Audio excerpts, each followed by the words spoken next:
In making this movie, I was in and among friends. I felt like I went to summer camp last year. They happened to have a camera around.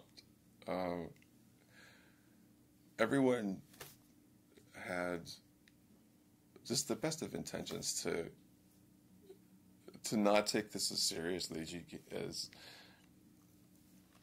as you would have to expect to, and that I was entrusted with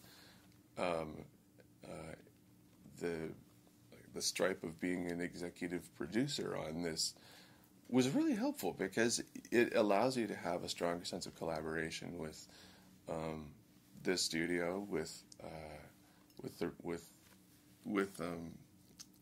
the writers, and certainly in the process of putting together the picture from a post-production standpoint. She's got a great deadpan sense of humor.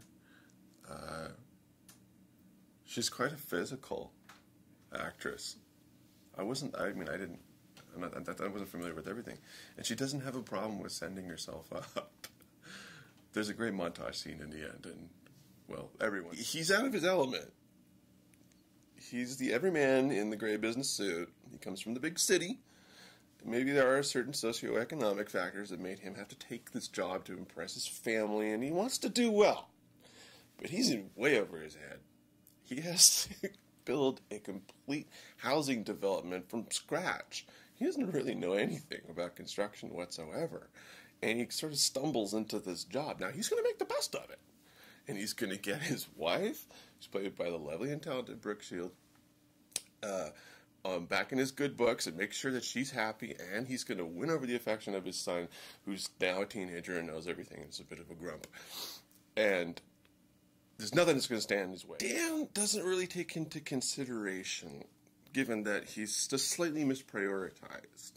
Well-meaning, but slightly misprioritized, and he learns a lesson by his story's end about respecting who the neighbors are, and the locals, really. And those are our furry creatures, the cuddly forest animals, who have had it. They're fed up. They've been dealing with this forever, so symbolically, and, well, in the world of the movie, realistically, they revolt, and they want revenge.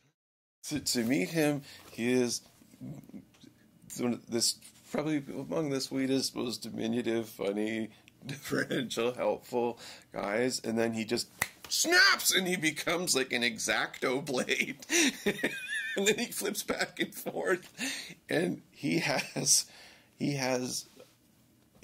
got that filter removed that says you can't do that. But he will absolutely go towards the joke fearlessly.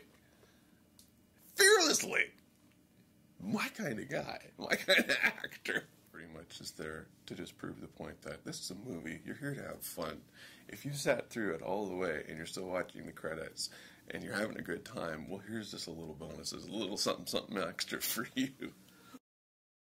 Roger got performances out of everyone, and he really, really did, because I said we were shooting with a digital camera, which was just wide open.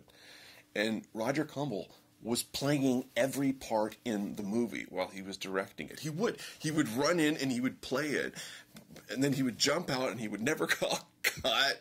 It was hot. We were getting attacked by killer bees and mosquitoes. I mean, this was really happening. You know, we were all miserable and stuff. But Roger was he was in his element. He absolutely is. He's the most energetic comedy director that I've ever worked with.